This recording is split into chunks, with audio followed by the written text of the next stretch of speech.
That's what they told me.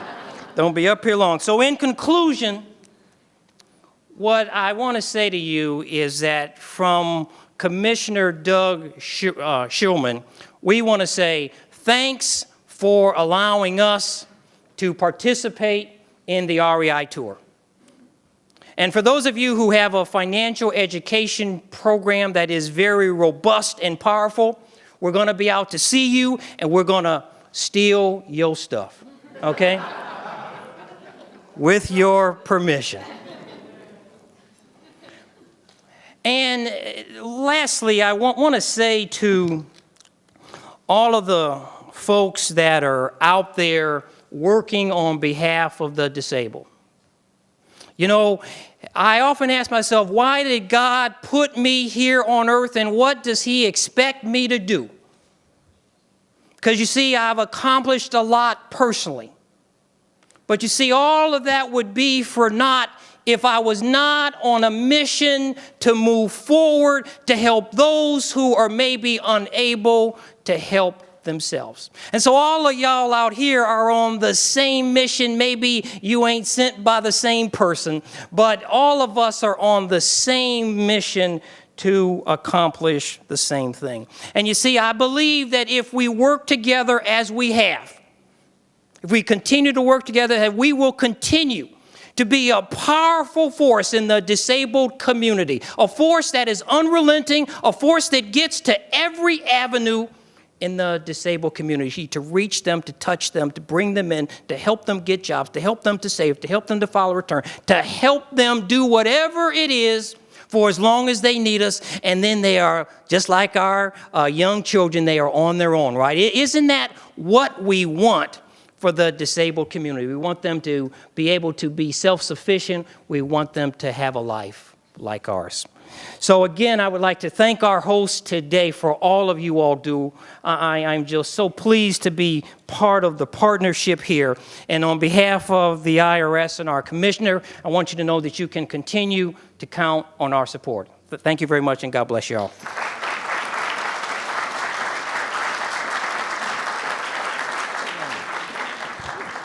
I don't know about you. I feel a lot better about paying my taxes now with Rick Bird driving what's going on at Wage and Investment. It's a great, great partnership, and we're there in it together, and that's what makes it so good.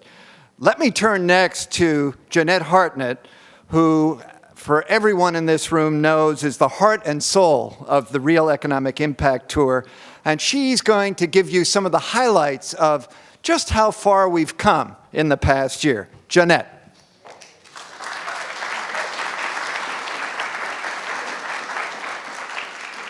Good morning, everyone. Good morning. And thank you so much, Commissioner Bird. At least you didn't challenge us on how many returns we have to do next year. Last year, they said double, and I'm like, oh my God, we did 91,000, and this year, 181,000. So we're going to keep on growing. It's a real pleasure to be here. This work started, as the Commissioner and Michael said, in 2004 in the room right next door. And we started on April 15th with a vision that people with disabilities would benefit from learning more about the tax provisions and credits, and that maybe we could go to the coalitions on the ground that we're honoring today, and they could help us. So we went out to 11 cities, Richard Keeling and I and Don Dill, and we had no money, and we went to coalitions that are going like, what? Disability? We don't even have staff to do regular tax prep. And we started in 11 cities. We did 7,600 returns, and this year we did 181,000. So, and that represents. Thank you. And we didn't do this. Our partners on the ground did this. We simply started to make the connections and build the infrastructure and the capacity for people to understand the importance of doing this work.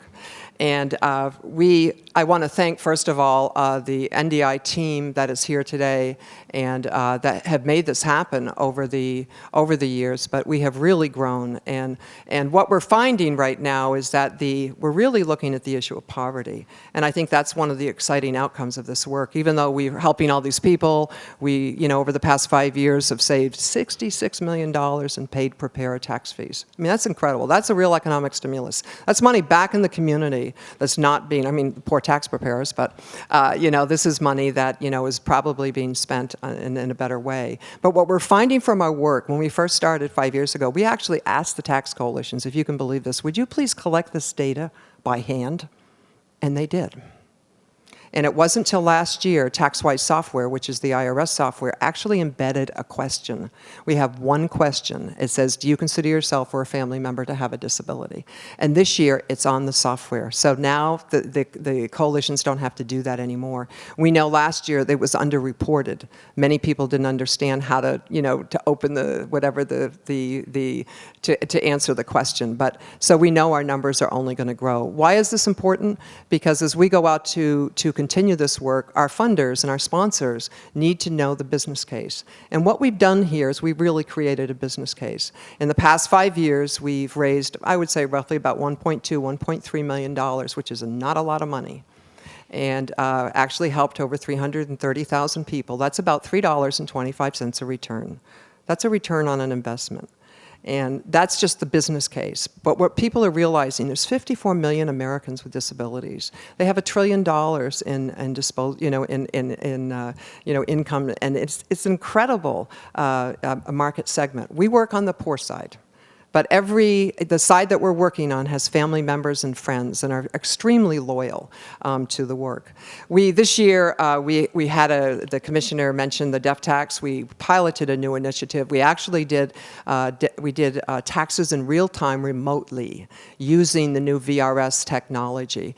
And it's pretty extraordinary. We worked in 5 cities. The coalitions did this with us. We give small grants, $3,000 to $5,000 grants. This is not a big, we don't have a lot of money. And these cities did this work, and we're going to honor a number of the groups that worked with us and the individual that worked with us to do this. We also piloted a project in Jacksonville, Florida, where we worked with the Wounded Warrior Project. We worked with a provider network, about 29 agencies, and we worked with 21 individuals who have intellectual disabilities who took an asset development curriculum over 6 months. And Michael Rausch, my colleague back in the room, and myself were down there every single month, and we actually developed a curriculum. And why is this important? I think that what we're seeing is that we're developing a template for communities that we can hand over and say, here, this is what you can use. We're not going in there with the expertise. We're going in and we're bringing the expertise from the community. So if, like for February, we brought in all of our tax people. They came in and talked about it. They told everybody in Jacksonville where their sites were. We had the military banking division of Bank of America come in. We had IRS's military division come in and talk about service and products. So we're combining and bringing together everybody in this room and all the great work that everybody's doing. And we're saying, you can do this on every single city level.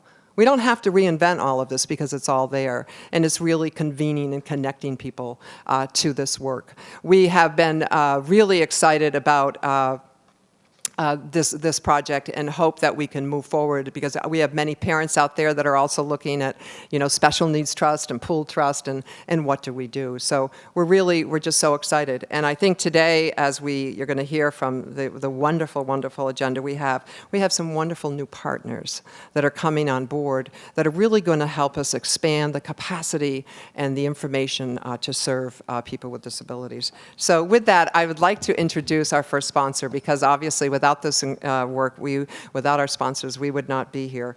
And I would like to introduce Paula Kelly, who is Senior Vice President, Client and Business Management Executive of U.S. Trust, Bank of America. And Paula is a longtime advocate for diversity and disability and was a pioneer of the bank's effort to build disability-inclusive affinity group. She has grown the associate membership from 40 to 1,400 for both employees with disabilities and employees impacted by disability. And she serves as co-chair of the Disability Affinity Group in the Boston chapter. And Paula and we worked this year to develop a affinity group toolkit so that, and how to best use the resources of the corporate volunteers that are coming to the table. And Paula, I'd love to have you come up.